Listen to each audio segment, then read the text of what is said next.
All right, let's talk about Manchester United's next big challenge, an away trip to Fenerbahce in the Europa League. After the win against Brentford, the focus now shifts to Europe. And guess what? It's a reunion with an old friend, Jose Mourinho.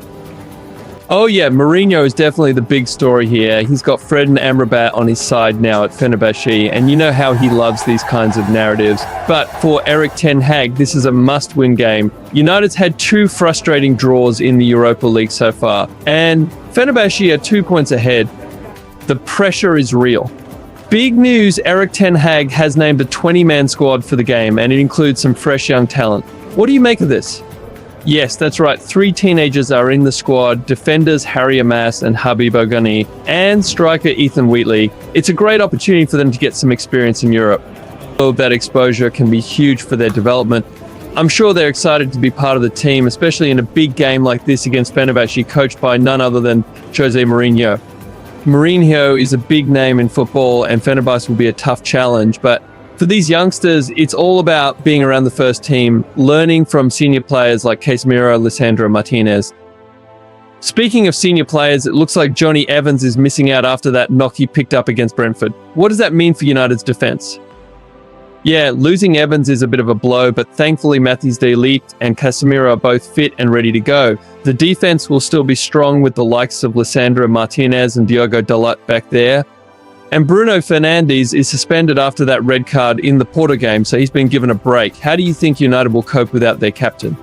That's a big one. Bruno's creativity will be missed, but I think Ten Hag will lean on Christian Eriksen and Casemiro to control the midfield. Eriksen's been solid lately, and Casemiro brings experience in these European nights. It's a tricky one, but I think United will be aiming to pick up 3 points.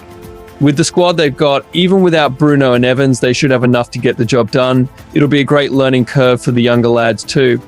And definitely you can never count out Mourinho in a one-off game, right? He's been called a footballing dinosaur lately, with people saying his tactics are outdated.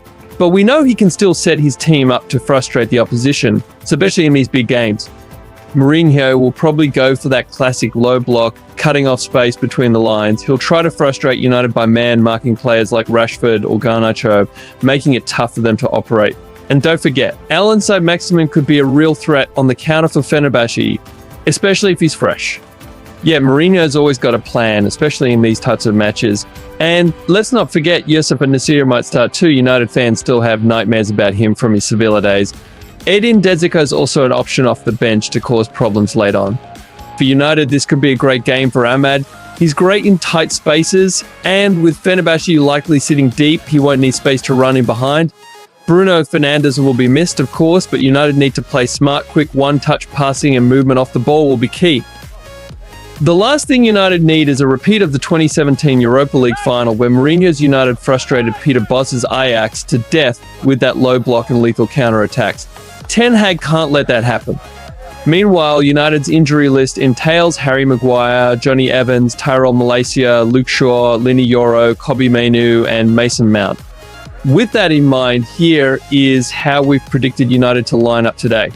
Starting in goal, there is no doubt that it will be Andre Onana, considering the lack of trust Ten Hag has in Altay India. He has only started him against EFL sides so far in his United career. Moving into the defence, Ten Hag won't want to change too much from the winning formula against Brentford, and so we expect Nusay Mazraoui to start perhaps an Ogani debut if United are comfortable. Hopefully, Mathys de Ligt gets the night off following his Warriors performance on Saturday. This leaves Victor Lindelof in line for a return to the starting lineup due to injuries to both Evans and Maguire. Partnering Lindelof, we expect, will be Lisandro Martinez, as he unfortunately has no reinforcement to allow him a rest here. Plus, he will be key in the pressure cooker environment the Turkish away games tend to provide. In left back, Diogo Dalot should continue where he has been playing so well for most of the season. Like with Ogani, a debut for Amass could occur, although likely only if United hold a commanding lead. United only took 3 midfielders to Turkey, which makes the selection in these positions fairly simple. Casemiro will occupy one of the 2 pivot positions after the Brazilian put in a brilliant display against Brentford. Alongside Casemiro, Manuel Ugarte should be afforded the chance to start, and hopefully this is the game he announces himself in and can begin to prove himself worth the £42 million he cost. Despite a strong start to the season, Amad Diallo has been left on the bench for 2 consecutive games. However, he has started both Europa League games this season and should also start here. With Bruno out, Christian Eriksen is the likely man to replace him, as he is on a real hot streak right now and has been so very creative and also a goal threat, scoring 3 and assisting 3 this campaign. On the right, Alexandre Garnacho should get another start and the chance to build on his excellent display at the weekend with Marcus Rashford rested. Rasmus Hojlund has proven himself already to be number 1 as he scored twice in 3 starts, so we believe he should be leading the line. When the fixtures came out, United probably would have been happy with a draw here. But with the way things have gone recently, it feels like they really need a win.